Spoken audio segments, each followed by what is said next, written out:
el amor. Una palabra tan llena de promesas, de susurros compartidos bajo la luna, de caricias que prometen una eternidad. Nos han contado historias de grandes pasiones, de sacrificios heroicos, de corazones que laten al unísono. Pero ¿qué sucede cuando esa melodía se rompe? ¿Qué se desata cuando la devoción se transforma en desprecio y el juramento se pudre en la boca? No hablamos de un simple despecho, de un corazón roto. Hablamos de algo mucho más oscuro. Hablamos del veneno de la traición. A lo largo de los siglos, el ser humano ha demostrado una aterradora capacidad para la crueldad, para la venganza que no busca la justicia, sino el castigo más puro y visceral. Pero de todos los motores de la barbarie, hay uno que resuena con una intensidad casi imposible de comprender: la furia del amante traicionado. Una furia que no se contenta con el simple adiós, sino que exige una expiación, una ceremonia de dolor tan meticulosa como la pasión que la precedió. Abre tus oídos y tu mente, porque en las sombras de la historia, las promesas de amor eterno se escribieron con sangre y lágrimas. Es aquí, en el archivo del horror, donde desenterramos estas historias. Si te atreves a enfrentar la verdad más brutal sobre lo que los seres humanos son capaces de hacer cuando el amor se quiebra, y si crees que merecemos un espacio para traer a la luz estos relatos, suscríbete para que continuemos explorando juntos estos abismos. Prepárate, porque lo que estás a punto de escuchar son crónicas de castigos cuyo refinamiento siniestro solo pudo nacer de un corazón roto.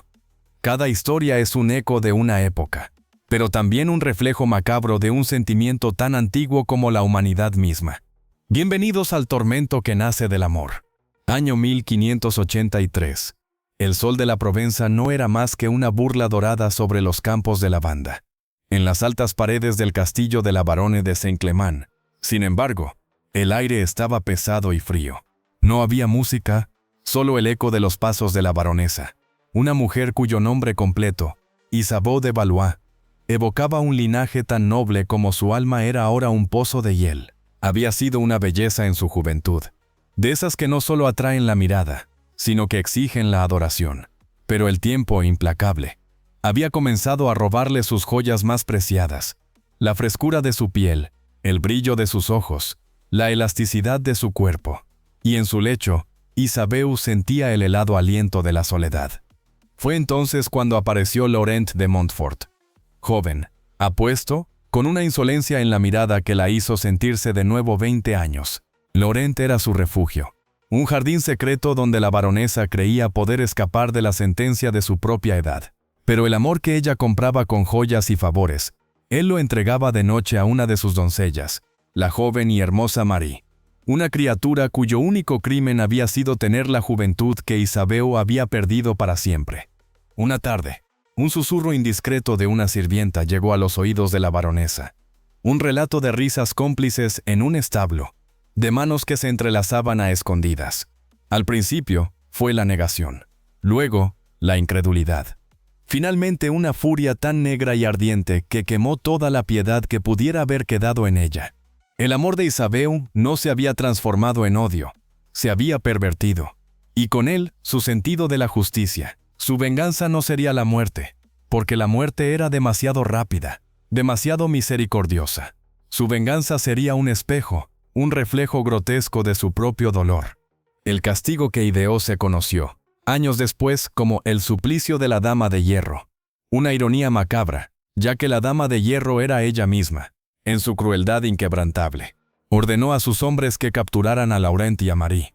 Los dos amantes fueron separados y encerrados en celdas distintas, el silencio del castillo su único compañero. Pero el verdadero terror comenzó el tercer día, cuando Laurent fue llevado al salón principal, donde una enorme mesa de roble había sido preparada. No había comida, solo Isabeau, sentada en una silla tallada, vestida de terciopelo oscuro, con el rostro inexpresivo de un juez, y a un lado, un anciano, un cirujano de un pueblo cercano, pálido y tembloroso, con sus instrumentos dispuestos sobre una tela. El suplicio no comenzaba con cuchillas ni golpes, comenzaba con la inmovilidad. Laurent fue inmovilizado, atado a la mesa con correas de cuero tan apretadas que le cortaban la circulación. Sus ojos se abrieron de par en par al ver a Isabeau, pero el terror le robó la voz. A su lado, un sirviente sostenía un cuenco de plata. lleno de una mezcla grotesca de leche tibia, miel y especias. Era el desayuno que ella solía ofrecerle en la cama, un recuerdo cruel de un tiempo que ya no existía. El cirujano, con manos temblorosas, tomó un bisturí afilado. Isabeu le dio la orden en voz baja, pero con una firmeza que heló la sangre de todos los presentes. Quítenle la lengua, pero no la corten. Despégala de sus raíces, para que su dolor sea su eco. La descripción de la tortura en los pocos relatos que sobrevivieron es escalofriante. El rechinar del hierro contra el hueso provocó un eco tan profundo que se sintió en las entrañas de los sirvientes. Un sonido que solo la agonía puede producir. El cirujano trabajó con una minuciosidad enfermiza, siguiendo las órdenes de la baronesa. La lengua de Laurent fue arrancada de su base, pero colgando aún de un pequeño trozo de carne, como una bandera de suplicio. Su grito, que intentó escapar, fue un sonido sordo, ahogado, una garganta que intentaba hablar sin su voz. El salón enmudeció. Las copas dejaron de chocar. Los músicos, si los hubiera habido, habrían bajado sus instrumentos. Laurent, ensangrentado, deliraba de dolor, pero Isabeu no había terminado. Ahora, que lo cosan, que su boca sea un recuerdo de las palabras que me juró y que se llevó el viento. La boca del joven fue cosida con hilo de seda grueso, las puntadas apretadas, deformando su rostro en una mueca eterna de agonía. Su rostro, en el pasado tan hermoso, ahora era una máscara de dolor. Un cuadro grotesco que Isabeu contemplaba con una satisfacción fría y calculada. Pero el castigo final no era para él, sino para su amor. A Marie se le ordenó que entrara al salón. La joven, con los ojos vendados, fue guiada hacia la mesa. Sus ojos fueron descubiertos. El terror que vio en su rostro era el verdadero objetivo de la baronesa. El grito que salió de su garganta, al ver a Laurent, no fue ahogado. Fue puro, animal, desesperado, y fue en ese momento que Isabeau pronunció las palabras que sellarían el destino de ambos. Te quité la lengua para que no pudieras mentir, y te cosí la boca para que no pudieras volver a besar. Ahora Marie, tu doncella, la que te ha robado de mi lado, te dará de comer. El castigo final, el acto más cruel de todos, fue obligar a Marie a alimentar a Laurent, quien, con la boca cocida, solo podía recibir alimentos líquidos. La mezcla de leche y miel que una vez había sido un gesto de amor, se convirtió en una tortura diaria, una cucharada a la vez, que Marie tenía que introducir a través de una pequeña abertura en los labios cocidos del hombre que amaba. Si fallaba, si una sola gota caía sobre su barbilla, era golpeada por los guardias de la baronesa. El suplicio no mató a Laurent de inmediato. El cuerpo se resistió. Durante 3 largos días, Marie, con las manos temblorosas y el alma rota, intentó mantenerlo con vida, pero cada bocado era un recordatorio del crimen que había cometido y la venganza que había provocado. El hedor que emanaba del cuerpo de Laurent se hizo insoportable. La sangre y el pus se mezclaban con la miel, y las moscas zumbaban sobre ellos. Finalmente, en la mañana del 4.º día, su corazón exhausto se rindió. La baronesa de Saint-Clément no mostró remordimiento. Había desfigurado la belleza que le habían arrebatado. Había callado las mentiras que le habían contado, y había forzado al amor a ser su propio verdugo. Su venganza fue un acto de horror tan calculado, tan desmesurado, que se convirtió en una leyenda silenciosa, susurrada en los castillos de la región. Un eco de la barbarie inconcebible de la que un corazón roto es capaz. El palacio imperial de la ciudad prohibida no era un lugar de amor, sino un tablero de ajedrez donde el poder, la intriga y la traición se jugaban con vidas humanas. En el año 1620, bajo el reinado del emperador Tianqi, el aire estaba tan espeso como el incienso que se quemaba en sus salones. Y en medio de esa atmósfera cargada de conspiraciones, se encontraba la concubina Mei, una belleza tan delicada y exótica que el emperador la consideraba su joya más preciada. La adoraba con una devoción casi infantil, regalándole sedas bordadas con dragones y perlas del sur. Pero el corazón de Mei, un pájaro enjaulado de oro, anhelaba la libertad. Y la encontró, de forma prohibida, en los brazos del general Fan, un hombre con la fuerza del río Yangtze y la mirada de un halcón. Su amor era un secreto susurrado en los jardines de bambú, un juego mortal de miradas furtivas y encuentros clandestinos a la luz de la luna. Por un tiempo, fue un éxtasis fugaz en un mundo de reglas de hierro, pero en el palacio, Las paredes tienen oídos, y los eunucos, lenguas. Un sirviente, celoso de la posición de Mei, filtró la noticia al emperador. Y el emperador al principio se negó a creerlo. Pero la evidencia, un broche de jade que él mismo le había regalado a Mei y que fue encontrado en la tienda de campaña de Fan, era innegable. La negación se transformó en una rabia que hizo temblar los cimientos de la ciudad prohibida. Pero la venganza del emperador Tianqi no sería la simple decapitación, el castigo usual para la traición. La muerte era demasiado rápida, demasiado misericordiosa. Su orgullo herido de muerte exigía un castigo que resonara en todo el imperio. Una lección para todos aquellos que osaran profanar el poder imperial. Exigía que el cuerpo de Mei se convirtiera en una obra de arte del sufrimiento. Y así nació la jaula del viento. El castigo comenzó con una humillación pública, un desfile macabro a través de las calles de Pekín. Mei fue despojada de sus vestiduras de seda y vestida con una simple túnica de arpillera. Sus pies, tan pequeños y delicados, acostumbrados a los suelos pulidos de jade, ahora pisaban el polvo de las calles. Los gritos de la multitud, las risas crueles de los que la habían envidiado, eran una tortura más aguda que cualquier látigo. El general Fan fue obligado a marchar detrás de ella, atado, con su cabeza rapada, un recordatorio viviente de su deshonra. Pero el verdadero tormento esperaba en las afueras de la ciudad. En un campo desolado, se había levantado una estructura alta, una torre de madera. En lo alto, colgada de una viga, había una jaula. No era de metal, sino de bambú, tejida con tal maestría que parecía una obra de arte. Y su tamaño apenas un poco más grande que el cuerpo de una persona, era un presagio de lo que estaba por venir. El emperador, con el rostro de piedra de un dios antiguo, se sentó en un trono de madera para presenciar el suplicio.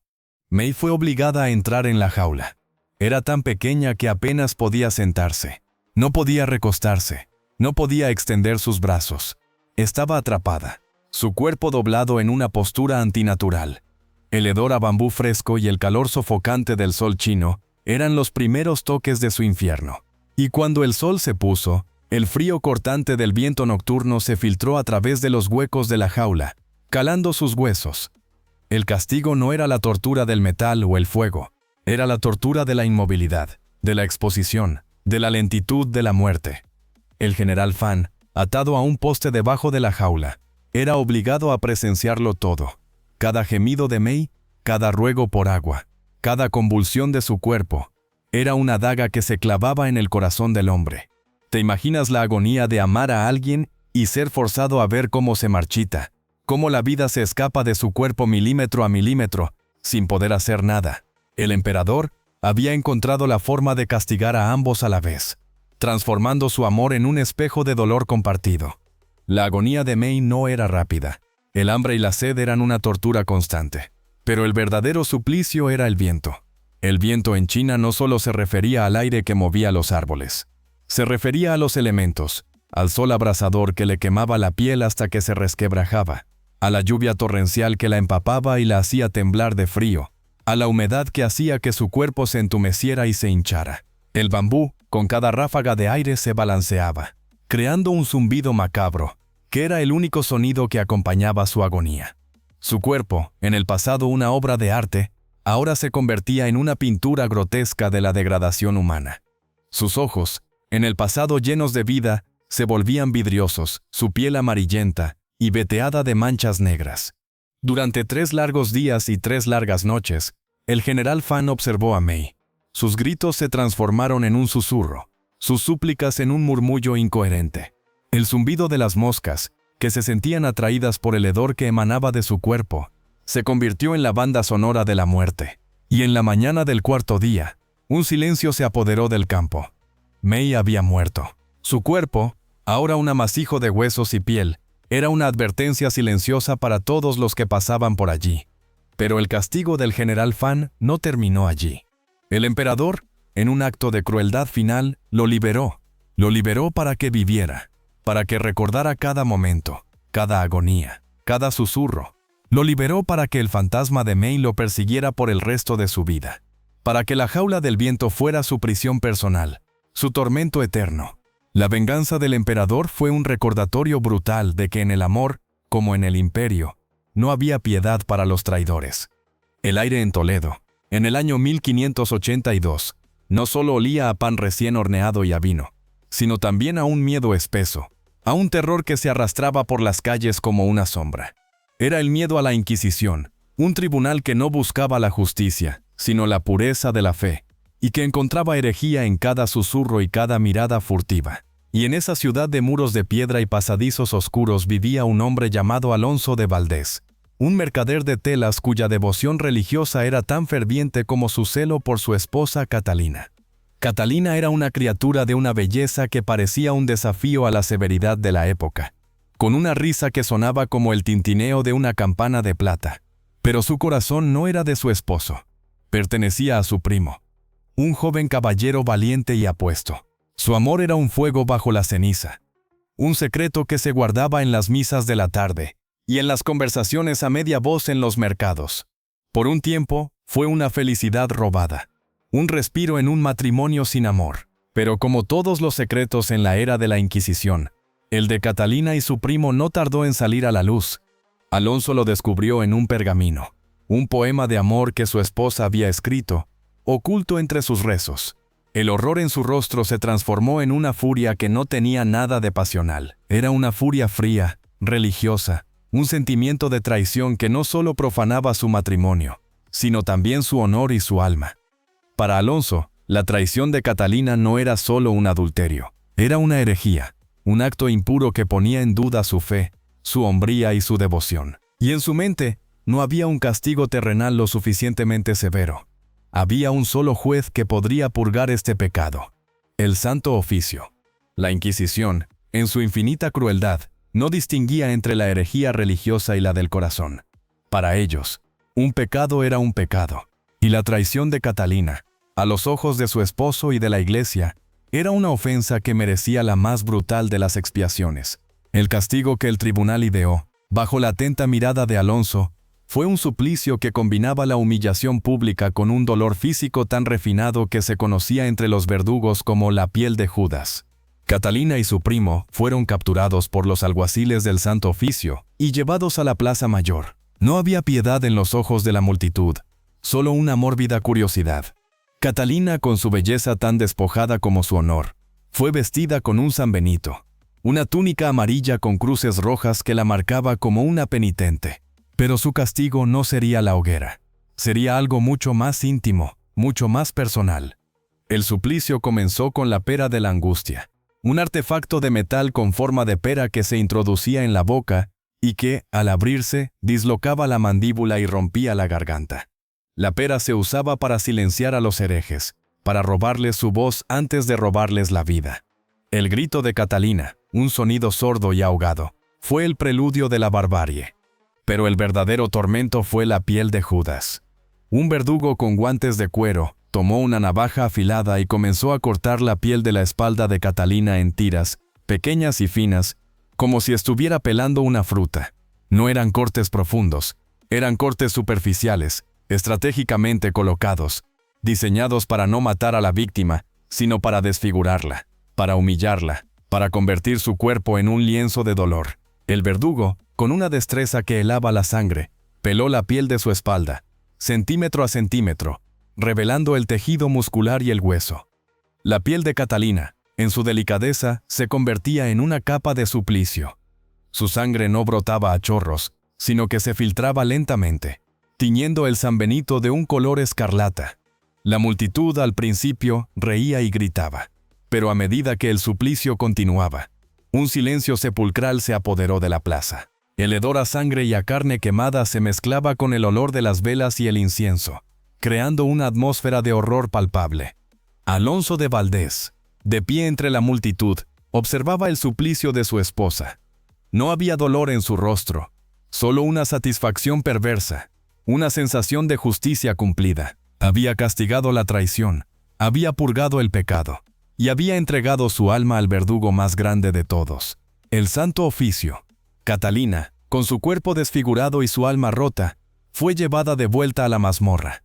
Pero su castigo no terminó allí, fue condenada a una vida de reclusión, encerrada en una celda oscura, con su cuerpo marcado por el pecado, un recordatorio viviente de su traición.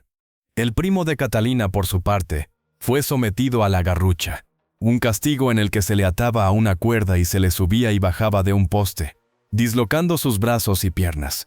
Su cuerpo, roto y magullado, fue exhibido en la plaza como un ejemplo de lo que le sucedía a aquellos que osaban desafiar la moralidad de la época. La historia de Catalina y Alonso es un eco oscuro de una época en la que el amor y la traición se jugaban con vidas humanas. Es un recordatorio de que la ira de un hombre herido puede ser tan destructiva como cualquier guerra, y que el veneno de la traición, cuando se mezcla con el fanatismo, puede crear un horror tan calculado y tan desmesurado que se graba en la memoria de un pueblo por los siglos de los siglos.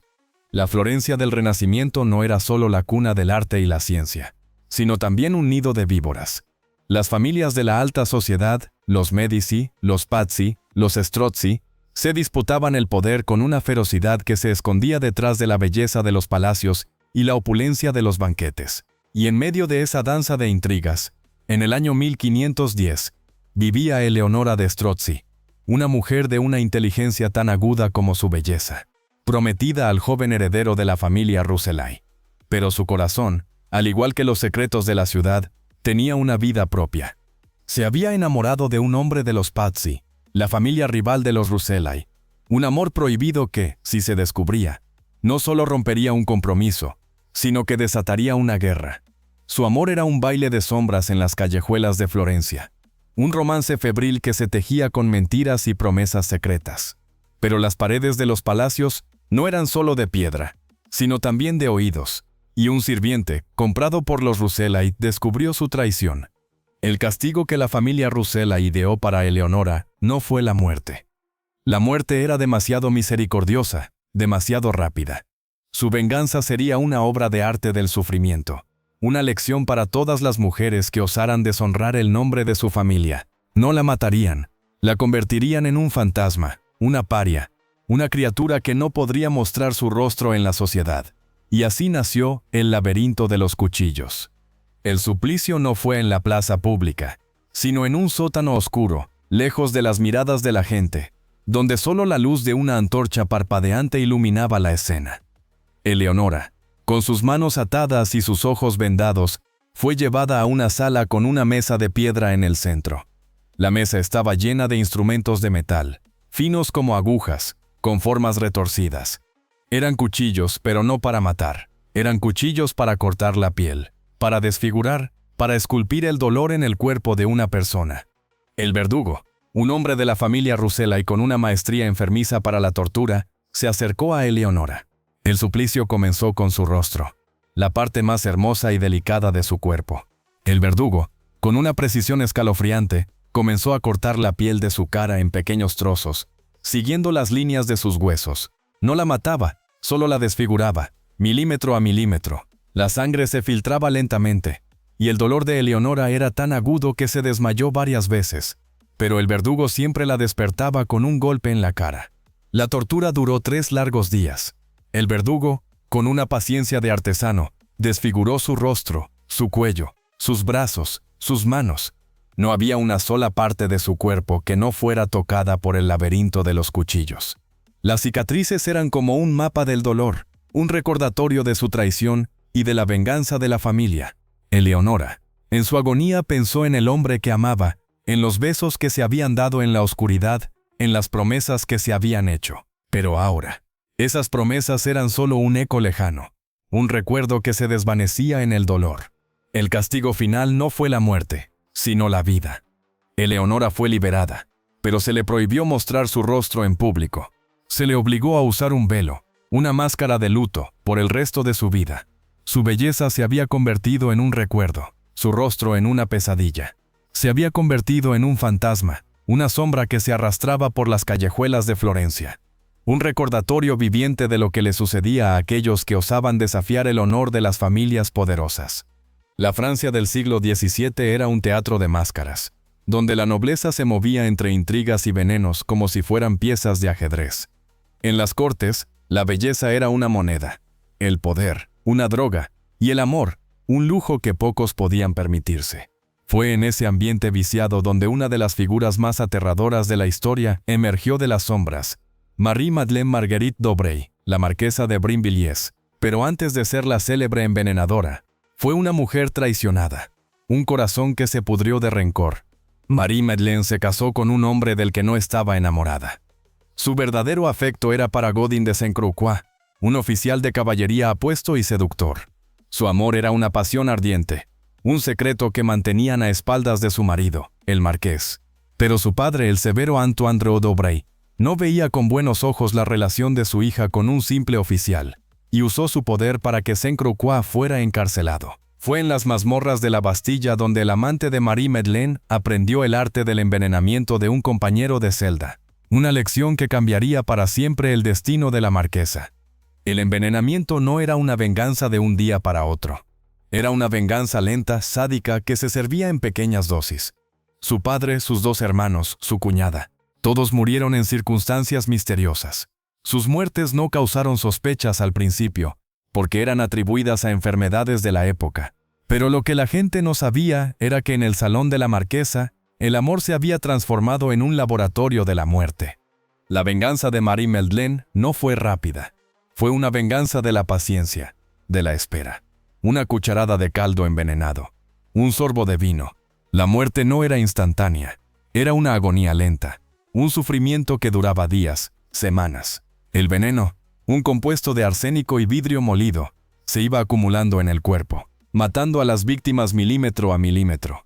El dolor era tan agudo que las víctimas deliraban. Sus cuerpos se llenaban de llagas, sus rostros se deformaban. La marquesa, impasible, observaba el sufrimiento de sus víctimas como una científica que observa su experimento. La muerte de su padre y sus hermanos no fue suficiente. La marquesa se había convertido en un monstruo, un demonio de la venganza. Sus crímenes, por supuesto, no quedaron impunes. La muerte de su amante, de forma también misteriosa, puso a la policía sobre la pista. Y fue en el lecho de muerte de Saint-Croix, donde un cofre, lleno de venenos y de cartas de amor entre él y la marquesa, reveló toda la verdad. Marie-Madeleine fue capturada, interrogada y sometida a la tortura de la cuestión del agua. Una tortura en la que se le obligaba a beber grandes cantidades de agua, hasta que su vientre se hinchaba y sus intestinos se rompían. En su agonía, confesó sus crímenes, sus motivaciones, su sed de venganza. Finalmente, fue condenada a muerte. Su cuerpo, después de ser decapitado, fue quemado, y sus cenizas, esparcidas al viento. La marquesa de Brinvilliers, sin embargo, dejó un legado. Su historia se convirtió en un ejemplo de la crueldad que se esconde detrás de la máscara de la nobleza. Se convirtió en un recordatorio de que la venganza, cuando se mezcla con el poder y el veneno, puede ser la más letal de las armas. Su historia es un eco oscuro del amor que se pudre, del odio que florece, y de la crueldad que se esconde en el corazón de los seres humanos. En Londres del 1890 era una ciudad de contrastes brutales. De día, era una capital de progreso y de vapor, con sus fábricas escupiendo humo y sus calles atestadas de gente. De noche, se convertía en un laberinto de callejones oscuros, de neblina espesa y de secretos aterradores. Fue en uno de esos callejones, en el corazón del distrito de Whitechapel, donde vivía el señor Sumar confía una que es va por mechitos meses, de pida una caumier maumio. Alistair Finch, un hombre de negocios respetable en la superficie, pero un pozo de celos y de resentimiento en su interior. Alistair estaba casado con una mujer llamada Evelyn, una criatura de una belleza delicada, con el rostro de un ángel y el alma de un aventurero. Se había casado con él por obligación, no por amor, y su corazón pertenecía a un artista bohemio, un hombre de manos sucias de pintura y de ojos llenos de vida. Su amor era un secreto que se escondía en los cafés de mala muerte, en las galerías de arte y en los estudios de los artistas. Pero Alistair, con su ojo de lince para los negocios, también lo tenía para los secretos. Contrató a un detectivo privado, un hombre de la calle que se movía en las sombras, y el informe que le entregó era un testamento de la traición de su esposa. Alistair no buscó la justicia de la policía. Su venganza sería algo mucho más personal, algo que se cocinó a fuego lento en la oscuridad de su mente. No la mataría, no la deshonraría en público. La haría desaparecer, la convertiría en un fantasma, una historia de un crimen sin resolver, una leyenda urbana de las calles de Londres. Y así nació la fosa de los amantes. El sótano de la casa de Alistair no era un lugar para almacenar vino o carbón. Era un lugar oscuro y húmedo, lleno de ratas y de telarañas. Y fue en ese lugar donde Alistair construyó su castigo. Construyó una fosa, un agujero en el suelo, lo suficientemente profundo como para que una persona no pudiera escapar, pero no lo suficientemente grande como para que pudiera moverse libremente. Lo revistió con madera podrida, la misma madera que se usaba para construir los ataúdes, y lo selló con una tapa de metal, pesada y oxidada. Una noche de niebla, Alistair engañó a su esposa para que bajara al sótano. Le dijo que había un problema con las tuberías, y cuando Evelyn bajó, la empujó a la fosa. El grito de Evelyn fue un sonido ahogado, un eco que se perdió en la oscuridad, y la tapa de metal, al cerrarse, hizo un ruido metálico que selló su destino. El castigo de Evelyn no fue la muerte instantánea, fue una tortura psicológica y física que se extendió por semanas. Alistair la visitaba cada noche, a la luz de una vela. Le llevaba comida y agua, pero no la suficiente como para que pudiera vivir con comodidad. La comida era la misma que se daba a los animales, y el agua era sucia y estancada. La fosa era su tumba, y Alistair, el verdugo, cada noche, le recordaba su traición, sus encuentros con el artista, sus risas, sus besos, la torturaba con el recuerdo de un amor que le había sido negado. La agonía de Evelyn era doble.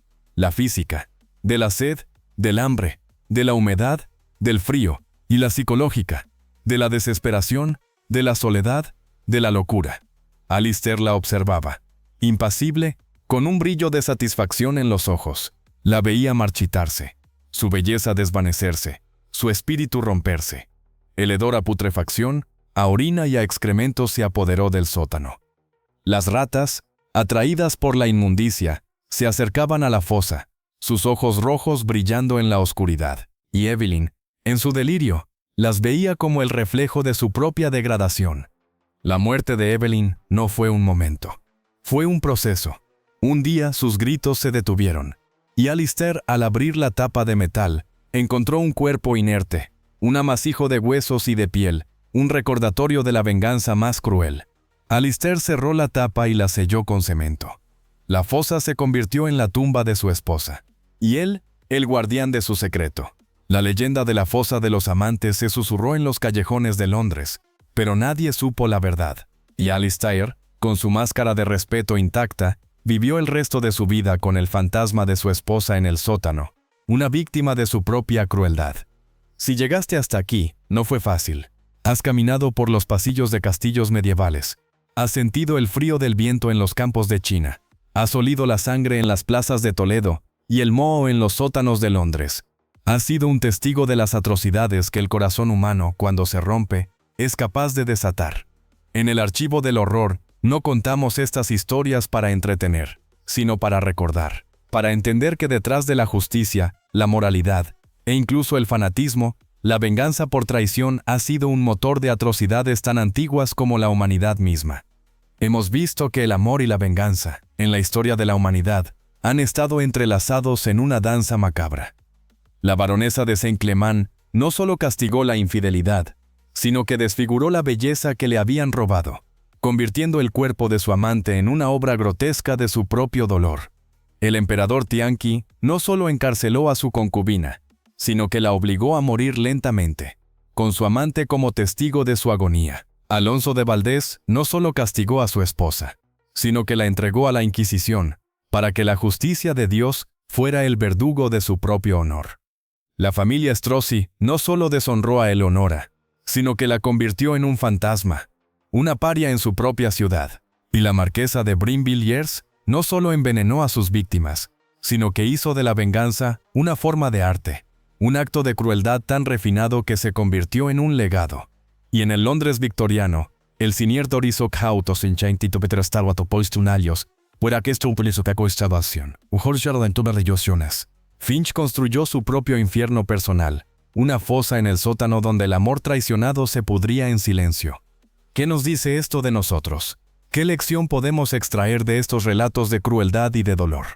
Nos dice que el amor, cuando se transforma en odio, se convierte en el motor más potente para la barbarie humana. Nos dice que el corazón humano, en su infinita capacidad para la pasión, también es un pozo de celos y de resentimiento. Nos dice que la traición, Una ofensa tan personal y tan íntima puede justificar los actos más horribles. Nos dice que la venganza, en su forma más pura, no busca la justicia, sino el castigo más visceral. Hoy, la venganza pasional no se manifiesta de la misma manera. No usamos jaulas de bambú, ni cuchillos para desfigurar rostros, pero el sentimiento, ese veneno que se pudre en el corazón, sigue vivo. La violencia de género, el acoso, los crímenes pasionales, son ecos de una barbarie que creíamos enterrada, pero que se mantiene viva en las sombras de la sociedad. Si este relato te ha tocado, si ha movido algo dentro de ti, si ha despertado tu curiosidad por la parte más oscura de la historia humana, te invitamos a que te quedes con nosotros. Suscríbete a este canal para seguir explorando los archivos del horror, para seguir desenterrando estas historias, y para no olvidar nunca que el ser humano, en su infinita capacidad para el amor, también es capaz de una crueldad inimaginable. Gracias por escuchar. Y recuerda, no olvides la herencia de la traición.